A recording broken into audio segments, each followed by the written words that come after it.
As Emmanuel alluded to this morning, the Salvation Army operates in 131 countries today, and this congregation is committed to provide funds to help with the Salvation Army's ministry around the world. But most of us are not privileged to be able to see and to touch what goes on there. Well, today we're privileged to have with us Bram Bailey, who works at the Salvation Army's World Services Office. He has the privilege of touching those and working directly with those who receive the funds that we provide. And we've asked Bram to come. He's between trips around the world, and we've asked him to come share with us about what the Salvation Army does on our behalf around the world. Bram? It's great to be here this morning. But I have two disclaimers. First of all, I just arrived last night from Rome, so, I'm still getting my feet here. The other thing is I love to talk about this work, about what the Salvation Army is doing around the world. I've been very fortunate. I grew up in a family overseas, a son of missionary officers. My father is Fred, and I've been able to serve in many places around the world, and to see how the Salvation Army is there at the grassroots, caring and serving for others. So I can talk about this forever. So, you may have to get the hook out if I go too long. But this morning I want to just give you a little bit of an outline of what exactly I want to talk about. Yes, SAWSO, just a little bit about SAWSO, about the context in the world that we're working in, about the major work the Army's doing within refugees all over the world, and then get specific about Mexico and the border work that we're doing. SAWSO, we're fortunate. I'm the director of programs. We have a colonel who's in charge of the whole SAWSO office, and we're all part of national headquarters. We are the office that looks outward to the rest of the world. Our mission is to support the Salvation Army at work in however we can.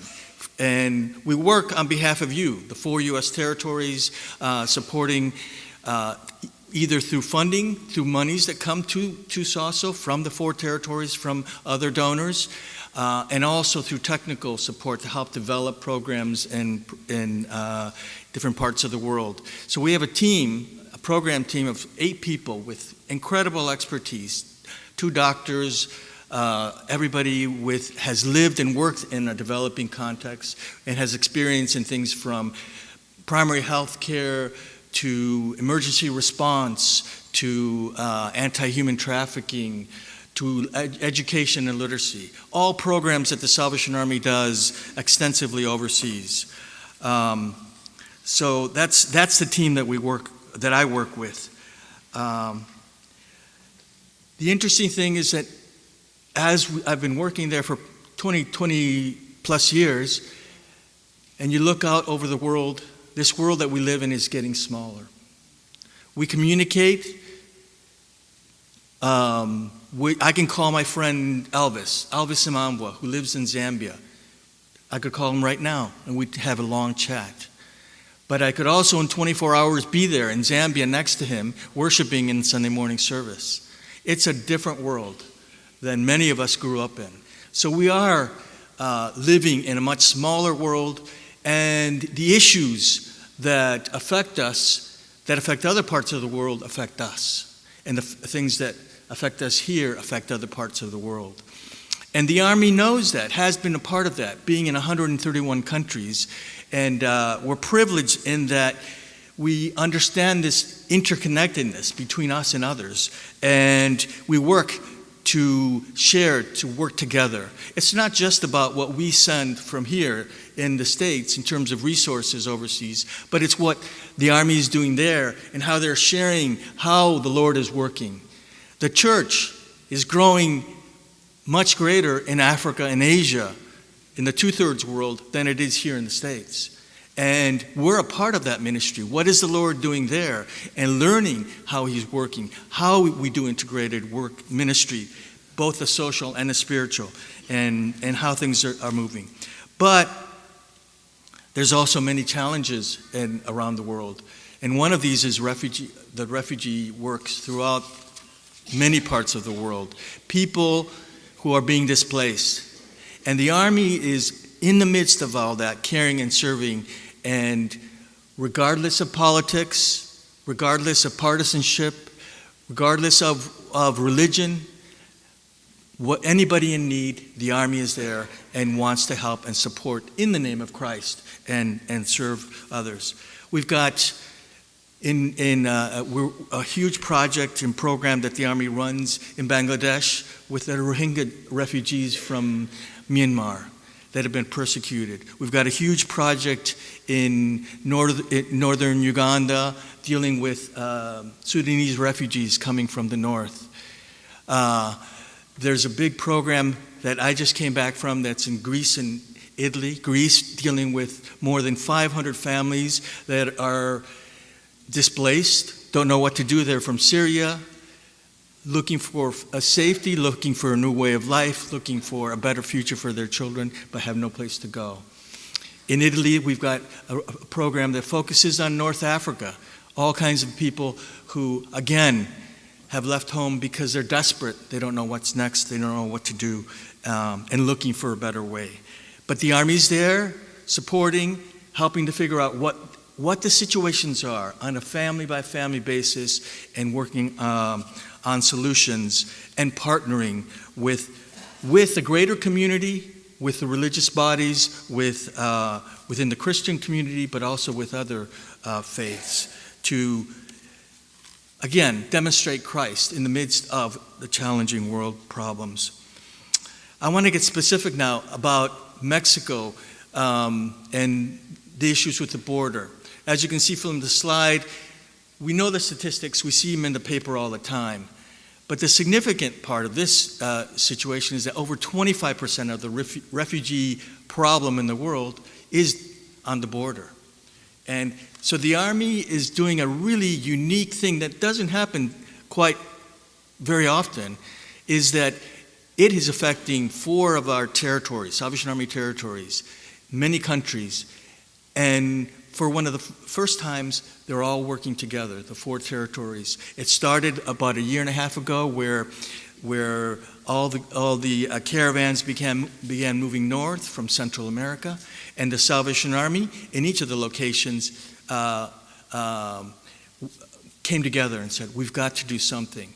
The next slide shows us a little bit about the movements. People coming from El Salvador, Honduras, Guatemala.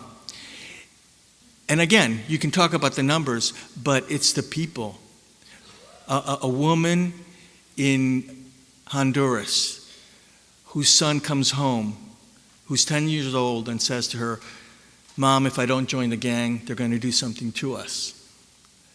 So she and her family get on the road and start heading north because they've heard that maybe things could be better.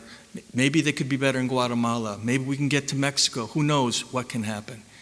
There's another family in Guatemala who has been displaced from the rural areas into the city, doesn't know what to do. And somebody comes along and says, maybe there's something better north. And then in the midst of all that, there's the corruption and the gang activity, which says, yeah, go north. Go to that border to the U.S. You can get in, and life will be better there. So that's the situation that many people are facing. And then there's Mexico, where at the beginning, many people were accepted in Mexico, but the numbers are great, and the pressure is great. So now the situation is Mexicans don't want people coming because it's difficult. It makes life difficult for everybody. And then there's also getting to the border and what happens there. Now, the next slide shows you where the Salvation Army is at work and the programs that we're trying to do. And again, this is a result of all the Salvation Army in each one of these locations coming together and say, what can we do as a team? So we met last May with the leadership from each of these territories, and we did an assessment. And the Army's response then was to begin work both in the northern border, in Tijuana, and down on the southern border with Guatemala. And that's where the Salvation Army has a huge, good-sized refugee homes, or it's more of a shelter situation where they, on the southern border, it's for young people, and working with the local communities to actually care for those who get into Mexico and have nothing to do, nowhere to go. And then in the northern border, where the Salvation Army has had many expressions of ministry in Tijuana, doing care for men, a shelter that can house anything from 100 to 300 men each night, to a women's shelter with women and children of 60. And that's expanding and growing, and support is coming for that. But also along that northern border, there are cores. And these are not huge cores, small cores.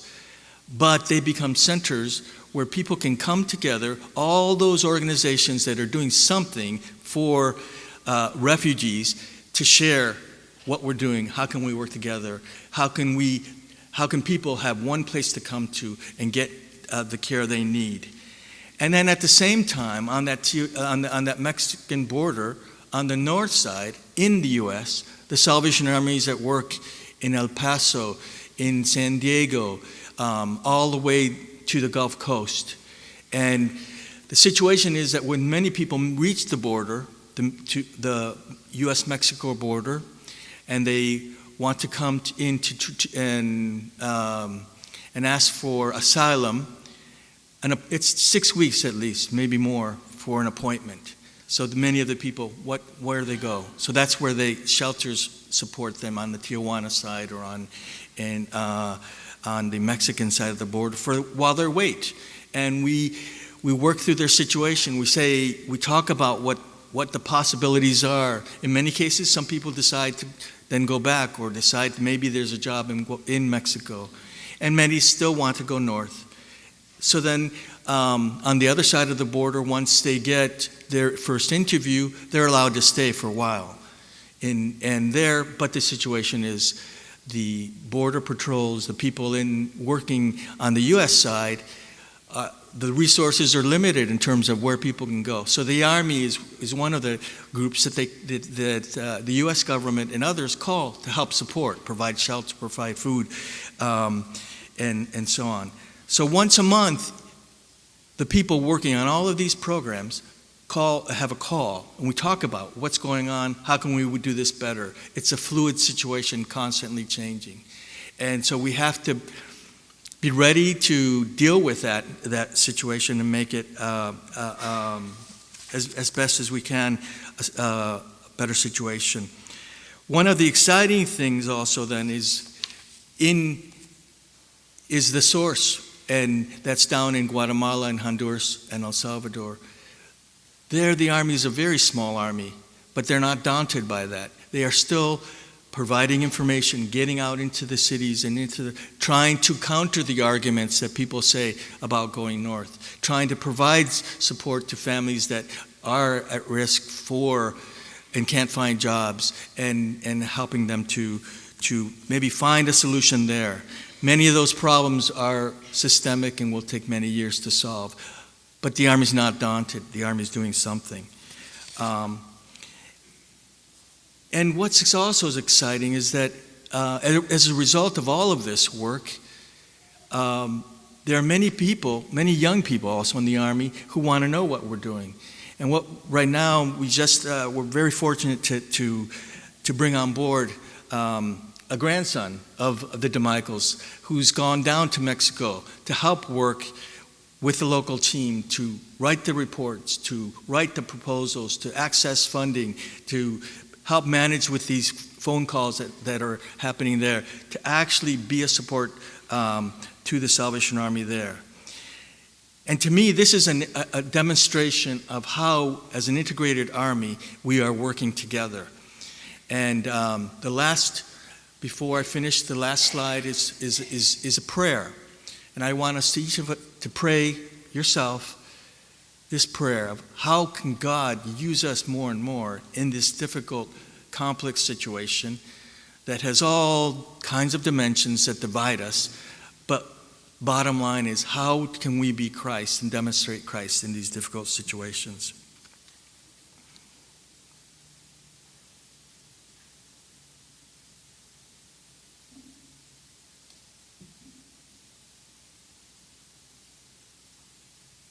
And as we close, thank you for your time.